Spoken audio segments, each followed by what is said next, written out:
Welcome back to Switch to Linux. We have ourselves another outdoor philosophy on the Lucifer principle. This is an interesting section, and there's certainly more I had to say on the Christian view of things than I had to say on the regular philosophy view of things. There's just so many fallacies from the spiritual point of view to address. But regardless, we're going to go ahead and dive into this, and it's an interesting direction the author takes here. Now he talks about, the section is called Man, the Inventor of the Invisible World. And for being called Man, the Inventor of the Invisible World, he goes out of the way to call the thing that actually organizes all this some nameless, faceless, geneless meme. And we're not talking about Pepe either. Of course, it starts with a section called From Genes to Memes, where he starts to question a lot of the evolutionary things, as the science really doesn't match the model very well, and starts saying, well, it's got to be something else, something bigger organized all these. Of course, from the spiritual side, we call that God, and it's perfectly consistent with our worldview. But if you don't believe in God or don't want to believe in God, you have to make up something else, like a meme that is some shapeless, formless, nameless, whatever thing that seems to direct the universe. Interesting.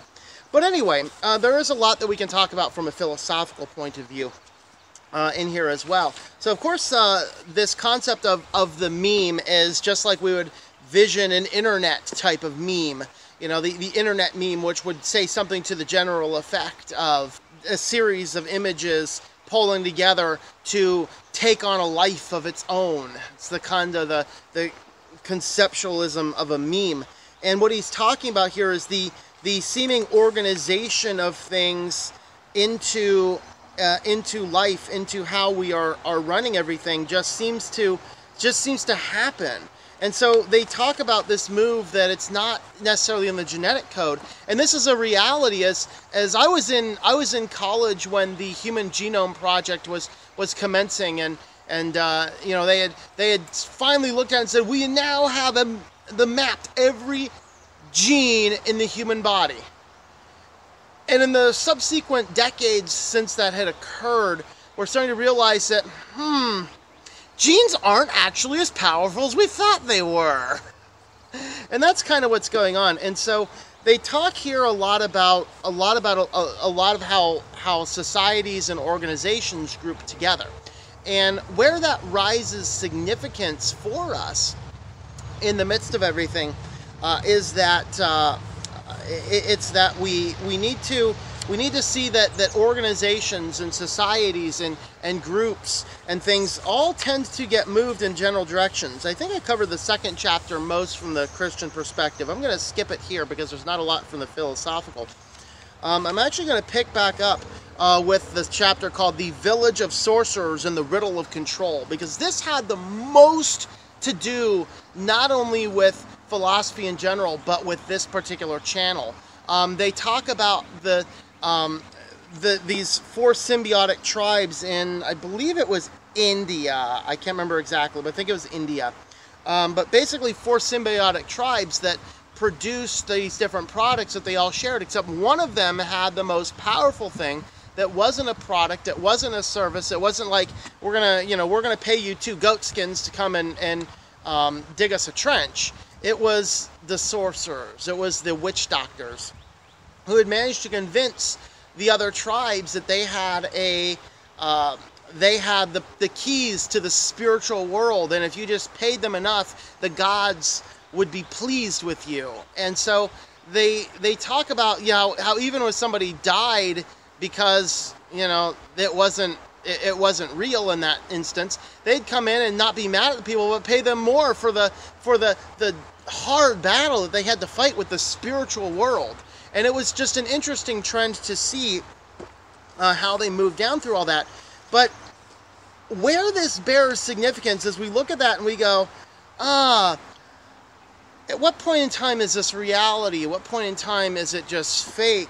And the next chapter dove into this. And I thought this was the most powerful section in the scope of what I want to talk about here. And this is called the modern medical shaman, which of course he's talking about doctors. Now, we've seen a trend. Now, first and foremost, there's only 2 countries in this world that allow direct-to-consumer marketing of pharmaceuticals, United States and New Zealand.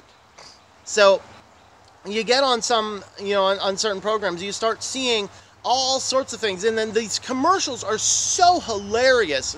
It's like, oh, I want to talk about my mild to medium Crohn's disease. Who in the world talks like that? An actor in a commercial, of course, my moderate to severe Crohn's disease, as some people have rightly noted, a lot of these diseases are called superstition until we have a pharmaceutical to sell the person that supposedly has it. That's an interesting trend. Very much like those medical shamans. But the reason I want to dive into this and where it bears the most significance is that he talks about us taking other people's word for it too readily, too seriously, and without enough critical thought. Of course, he's talking most about the medical doctors. We give so much to the medical doctors without questioning anything they do. We're like, oh, well, they've been to school for all this science stuff. And the reality is, oftentimes they're as clueless as we are. In our modern world, the medical doctor is more often directed by the marketing department of a pharmaceutical company than they are by anything related to medicine. And that's not saying don't go to the doctor. That's saying have some intelligence when you do. Ask a lot of questions. Yes, your doctor knows a whole lot more about medical stuff than the average person does. I will grant that. But don't take his advice carte blanche because that's what he said to take or whatever else, because oftentimes they don't know.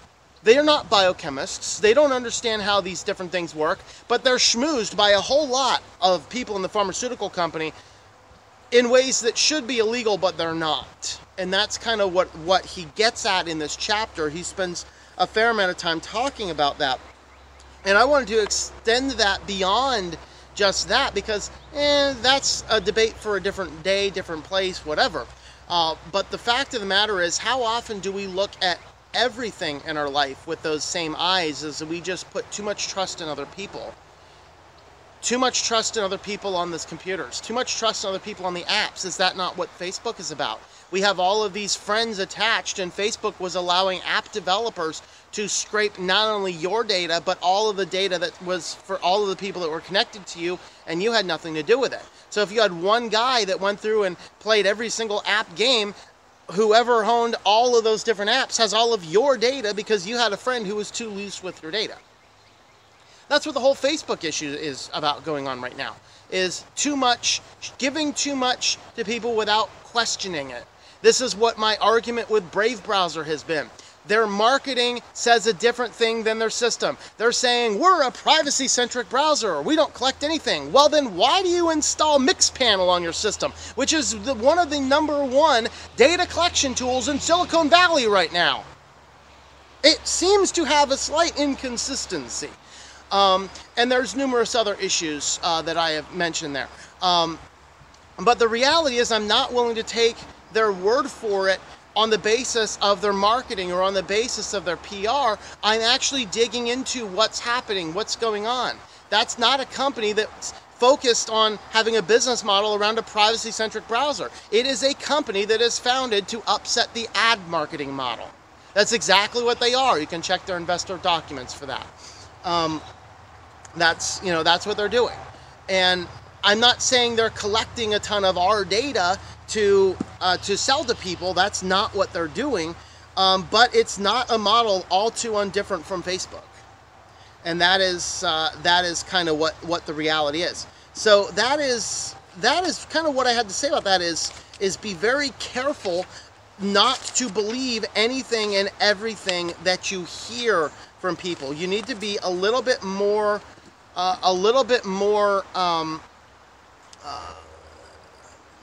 I dare say it, slightly mistrusting in our current world. Obviously, there is a degree of trust we need to have. We need to find people we can trust what they're saying. But at the same token, we don't want to carte blanche believe everything everybody says, particularly in the marketing stuff. There's a movie with Anthony Hopkins. It's called Hearts in Atlantis.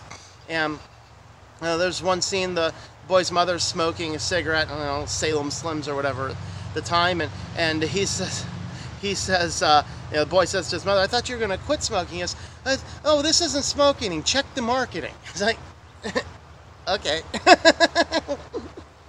They're Slims. They're light cigarettes.